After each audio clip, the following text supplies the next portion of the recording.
के का जनवा छोटे में खोटे लू सगिया गोरी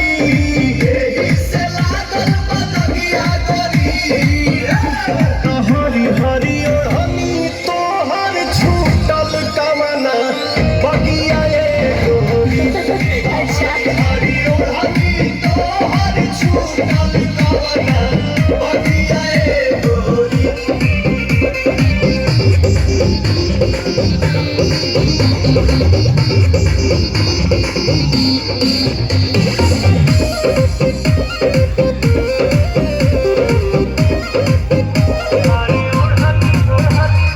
अंशु से देखावे तुम